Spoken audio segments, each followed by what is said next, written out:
but what you do is you run the town. You don't actually do the adventuring part. And it's like, neat, cool idea.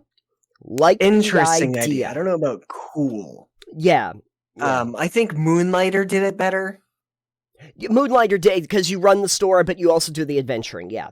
Yeah, where it doesn't take you out of the adventure, but you also do the mundane.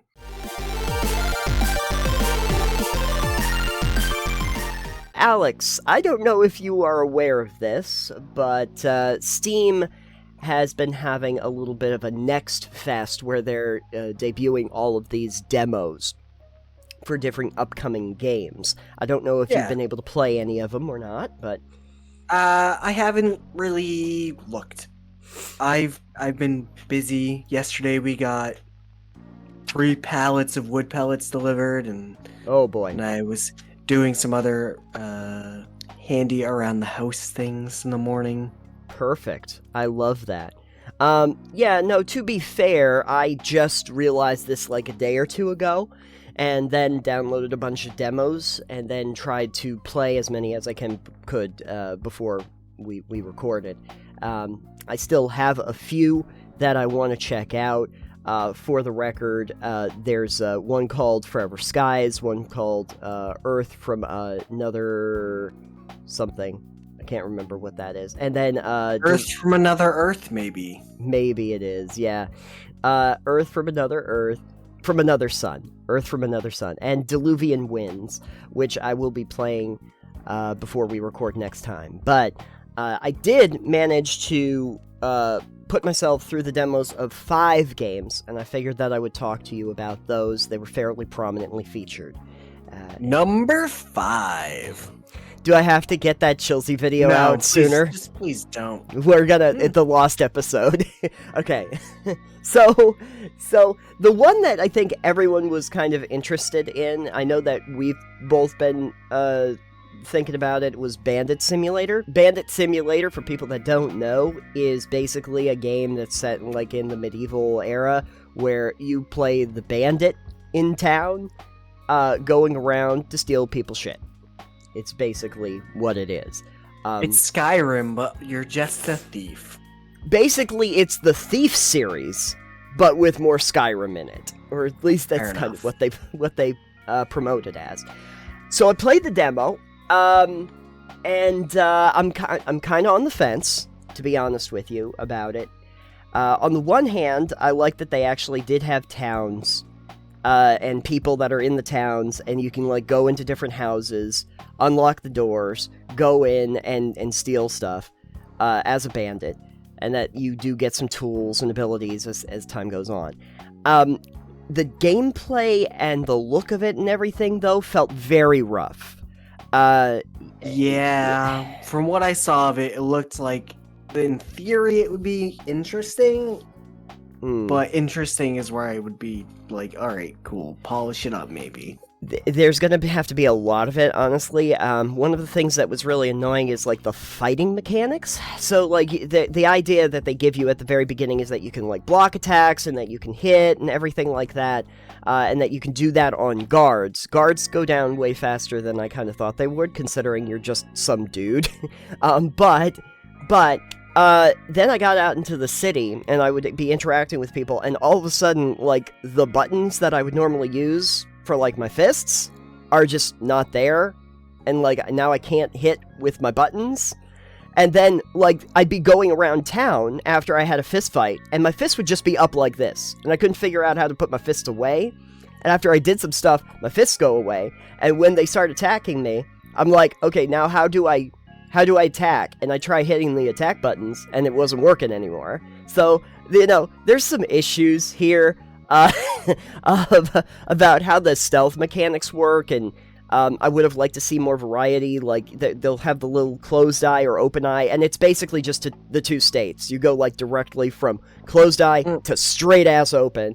There's no subtlety, and I'm sorry, if we're doing, like, a stealthy thiefy thing, I need a little bit more nuance than that. I've been spoiled on games like Thief and Splinter Cell all these years, where there's, like, light meters and sound meters of what I can do in the game. So there's that. And yeah, there's a few mini games that are scattered throughout it. But yeah, the mechanics and the interface looks really rough. I also played the little scenario. They have like challenge scenarios that are part of it as well. About like, hey, steal all these treasure chests, and hey, could you take out all the guards or not alert them at all? Tried that for a little bit. Wound up with the same basic problem where all of a sudden the guards are hitting me and I don't know how I'm hitting back. They punch me out. But at least it sounds like they have some control optimization. Control optimization issues are definitely a thing. Also, I also realized that it would help out a little bit if I could get some information on how to equip the different weapons.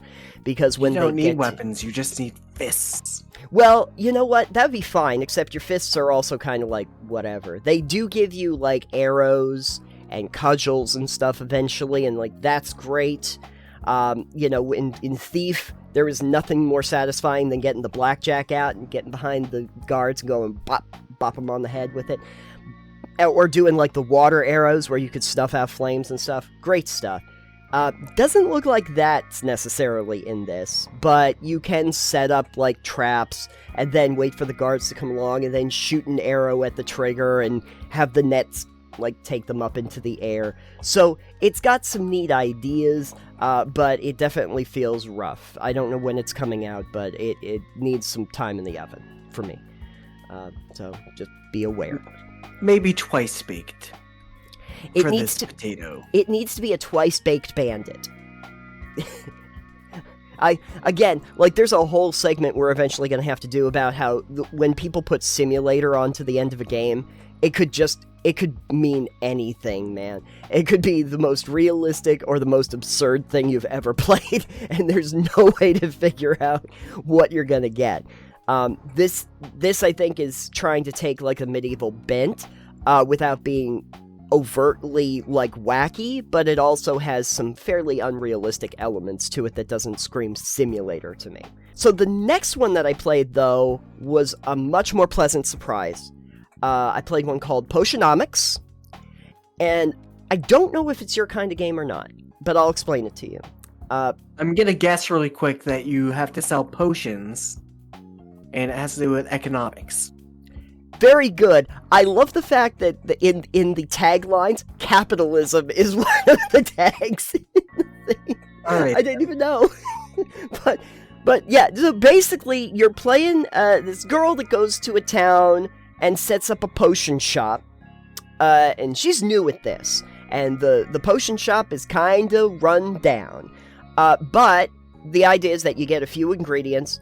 You can start to level off different numbered ingredient lists to try and hit the right marks for each one in order to create new and powerful potions. And then, this is the one where I'm not sure if it's going to be a you thing or not, is that there is a, like, haggling system with cards. So, like, a card-based haggling system where you get to either, press your luck, seal the deal, increase interest for the person that's coming to, buy this, shield yourself from comebacks and stuff like that. Comebacks? Oh yeah, if people come back and say, no, that item smells weird or something, it keeps from lowering. When you say comebacks, I think people are retorting. Oh, yes, yeah. Sorry, you shield yourself from the counter offers of so to speak. Returns, got it. Returns, yeah. The idea is basically that you have like this little card battle with each person that comes in to buy a potion. Oh. And then you have a little back and forth and determine what the price is going to be from its initial selling point.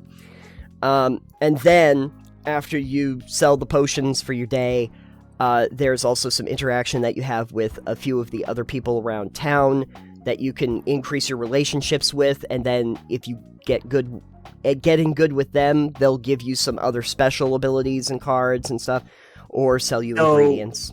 So you lost my interest at card battling. That's where I thought I would lose you. But I will say I think it is worth trying, it only because for like an indie game, which is really what it is, I was very, very surprised. Like, I just talked about how Bandit Simulator felt very rough from presentation standpoint. Potionomics does not feel rough at all. It feels very well polished, the way that it was presented. The graphics are like this kind of cartoonish art style. It's not like a pixel graphic or anything. It looks very much like a hand-drawn art style, sort of like 3D rendered environment sort of thing.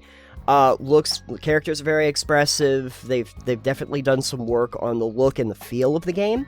And the elements, I think, are simple enough where they didn't overextend themselves. There's no, like, open world that you explore. You just go to specific locations, so that they were able to concentrate on those locations being really well fleshed out and interesting. They streamlined it, basically. So I thought that one was really nice.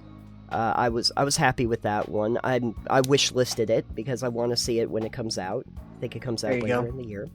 And hey, Thanks. Great time to be talking about potions. The spookiest of times. Potions and brews. Potions and brews, exactly. Potions and pablum. I don't know. Total potion knockdown. Yeah, I guess that works. Yeah. I was thinking of something like chugging, but with a K, but That's not gonna work. total potion knockback. Total potion knockback, exactly. So the next one that I played was a little bit longer than I initially expected, and I think that some other people have actually been playing it on air, but it's one called Dredge. Okay. Dredge is a game about fishing. You're gonna love it. I was thinking that, but I wasn't sure. Okay. It is not going to be like a fishing mini game or like a fishing simulator like you normally think of. You have like a trawler boat, and it's more of a top-down perspective. I feel like I might have seen that on the page. I did look at some of these and try and play any. You get like the boat and you sell the fish, and there's a time where it goes from like night to day and day to night. The thing about it is that it kind of brings in a little bit of almost Cthulhian sort of Lovecraftian horror elements to it, where when you go out and you're, fishing for things, you might actually find aberrations or mutations of the fish that look almost otherworldly. Some people might actually be looking for those. Some people in the towns are looking for mysterious keys. There are, like altars that you can, sacrifice fish to the altars to get special parts and stuff. And when night falls, your sanity starts to, like, literally drop, and things that go bump in the night when you're out in the open ocean might try to attack you and damage your boat. So there's those elements that are going on. You do get to upgrade, though. You have you can put it in more slots for engines or rods as time goes on. You can upgrade your ship quite a bit. There is a time limit, too, on the state of your fish to go and sell them, because they can go from fresh to stale, eventually just to rotten, where they're not worth anything at all. Well, that's why you invest in a flash freezer. Yeah, I hope that that's an upgrade at some point. Unfortunately, in the demo, most of the the whole upgrade trees are locked off, so you can't upgrade anything in the game. Yeah, because I know for, like, real fishing, what they do is they'll flash freeze. Oh, yeah. They're not going to, like, a fresh fish market. They'll flash freeze that shit. Oh, yeah, they will. Same thing they do with, like, vegetables. Yeah. Exactly. You need that, and I need a reefer trailer so that I can take them to market. Luckily, you just go to the ports. When you're in light, you don't have to worry about losing your sanity or sinking into the darkness. But you go further and further out, and you realize that there are different kinds of fish you can catch with different rods and everything like that, and you can locate those. So there's going to be a big upgrade system. There are some narrative elements where you go on specific quests to help people find resources, materials, relics, Find etc. the fish that ate your father. You find the fish that ate your father, and they say that there's going to be 5 biomes or something like that when the full game comes out. So 5 different types of water? I guess so, yes. You start Okay. You start in the cold water and you go to the tropical area or something. I don't know. Sure. But there is definitely more of like a cosmic horror element that goes into that whole thing, which I think sets it a little bit apart. There are mini games when you catch fish and also when you do dredging for materials.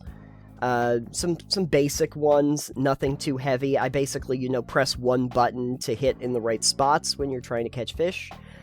Or to move it between levels when you're trying to avoid, the little red marks that show up when you're dredging. Not too difficult. And then you get upgrades so you can do all that stuff faster, obviously. Okay. But, overall, interesting. I'd like to see it when it comes out. It would definitely be one I would consider picking up. I would like to have a little bit better boat controls. Especially for gamepad controls, because it was a little bit tricky to figure out how you were turning initially, what controlled that. It's independent from your camera, so I wasn't really sure if we were doing like Halo controls or if I'm doing Need for Speed controls for the boat. But anyway, minor issues aside, and really, I would have also liked it if your light and dark mechanics of your daytime-nighttime cycles were a little longer. They go by real fast. I'm sure that they do that so that you get caught out in the middle of the sea before, night falls, and then it's more of a thing to come back. But there's so many islands that are out there that you might want to explore. I think it doesn't encourage exploration as much by having those cycles be as low as they are. So there's that. Anyway, so I was good with Potionomics, and I was good with Dredge. The other two I played, though, I'm not sure. Hero's Rest. So yes, I saw you were playing that. Yes. A Hero's Rest, on paper, sounds like a really great idea.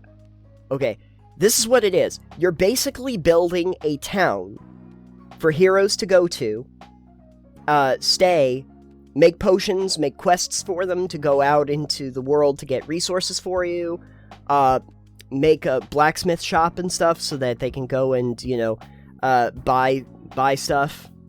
And you're basically running this town and trying to make it convenient for all of the heroes that are coming through to want to be there, because there's food that they can buy, and there's quests that are at their level, and there's equipment that they want, and training that they want, everything like that. Seems like a really cool idea. In practice, though, the tutorial is not particularly intuitive, where it basically just comes up with text blocks and says, okay, when you're ready to move on from this thing that I just said, just click on this box. And it's like, okay. And then when you don't do what they want you to do, it just says, no, you can't click off of me yet. You have to figure out what I wanted you to do. You have to solve my training puzzle. Oh, jeez. But some of the things that were not really evident right up at the front is, okay, I want to build a floor. Cool. You get the one floor tile and put it down. And then you have to go back in and select a floor tile again and put it down. And it took me a long time to realize, oh, you can hit the shift key and then you can multiply it on the floor. I really wish somebody had made that clearer to me so I didn't have to do this whole thing over and over again. And the notion of my initial thought was, hey, I'll make the most expensive wine I can, and then they'll want to buy the expensive wine, only to find out that sometimes heroes will just retire if there are no items they can afford. And so then they just don't come back. And I ended up with all of a sudden I look up at the top, what are these buttons up here? And I look at one button and it's just a list of retired adventurers and the reasons they retired. Well, there were no quests in my level. Well, there was no items I could buy. Well, it's okay, alright, I don't know what to tell you, man. I built you a nice little place where you could rest, and I thought I gave you some items. You're all the same class, because I could only start with one class. There's a trainer that trains you. You can build custom-made classes, and then people can train in those classes. So I built the Stabby Man, or whatever I called it. It's kind of neat, because you can actually make specific items and name them whatever you want, name specific classes as you build them, items, foodstuffs. You want to make your tropical drink to the specifications that you want and then call it something cool. Great, they got you covered. But trying to manage the different resources, figure out how you get those resources, and then utilize them in the game, not exactly the easiest to understand process. Yeah, games like that are a little weird because I take like the town management side of the gaming along with like the RPG stuff people enjoy. Yeah. But like most people who want to play a town simulator or management sim don't necessarily want to be building an RPG. Those are two kind of different feels. Yeah, it is. The other thing that really threw me really quick was that they talk about different plots that you can buy right up at the start. The first one is free, and then you can get others afterward. Now, I figured that with this big plot of land that you had, I could probably build a lot of things on this one lot, only to find out only one building can be on each of these lots. So I started with the notion that, I could put an inn here and a blacksmith here on this lot and everything. No, this is just for the inn. This whole block, that's just the inn part. You got to get another block for the blacksmithing part. But I'm pretty sure I could build. Nope, we won't even let you put the vendor there. One vendor per plot. And it's like, boy, I would have liked to know that sooner, because it felt like I could easily make an inn with like a quarter of this. But sure, screw it. I'll make a giant ass inn. Why not? I'll just build that. I went into debt also pretty quickly because taxes and stuff. That's what taxes do. They put you in debt. They certainly do, and they make it very clear. You know what it actually kind of reminded me of? I don't know if you ever played Medieval Dynasty, but... No, I haven't, but I've seen it. Yeah. The overarching idea there, besides you being like a person who gets better skills and everything like that, and goes through seasons and survival mechanics, is the larger mechanic of actually building your own town. And then the king taxes you on whatever buildings you put up, and you try to corral people to come to your town, and then assign them different jobs so that they can go and mine and stuff like that. I played a fair amount of it, but the thing about it is that felt a lot more fleshed out than what they were trying to do here. So yeah. I don't know what space this occupies. It reminds me of the MMO Tycoon game I got, that I was like, that sounds interesting, but again, it did the same type of deal where it just kind of didn't really work. Yeah. As well as you'd hope.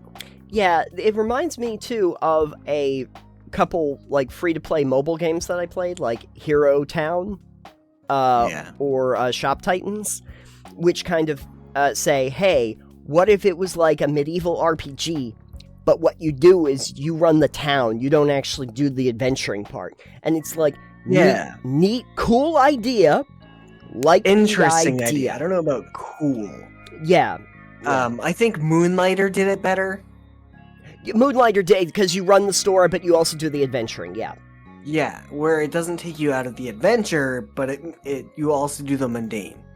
Exactly. So you have, like, at night you go out and you do the fighting, and you go through the dungeons, and you do your Zelda stuff.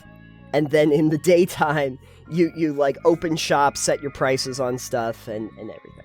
I think that is I think that's a better formula than that. They're different styles of game entirely, but I think that does it better. Yeah. Moonlighter was really great until they got to the end game, and the story just went way off the rails, and I didn't understand what they were doing. It was really great up to like the 5th dungeon, and afterward I'm like, okay, what is going on now? But anyway, Heroes Rest though, I'll see what happens, but I'm not like super enthusiastic about it. Whatever. And then the last one, I'm really just going to touch on very quickly, because frankly, I don't think it's playable in its current state, and that's a game called Undecember. Yeah, weird name. But anyway, it's a Diablo-ish kind of game. It's Of course it is. Yeah.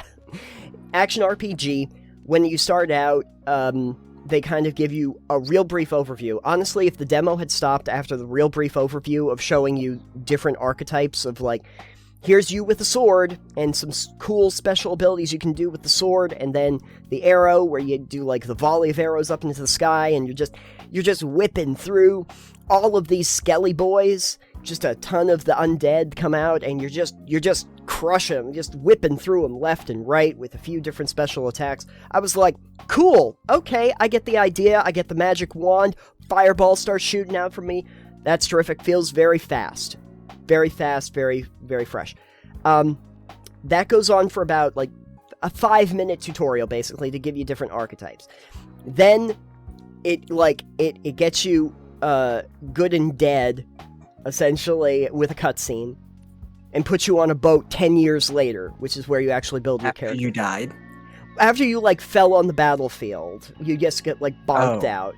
And, I don't know if you died or not. But I'm going to assume that it did something to you, because when you wake up on the boat and you're under attack, 10 years later, you've built your character now, and the idea is that you can start gaining levels and attacking. Which is fine, except that there's one small issue. When they get to that part of the demo, I had no idea how I could attack things. Oh, that's important, though.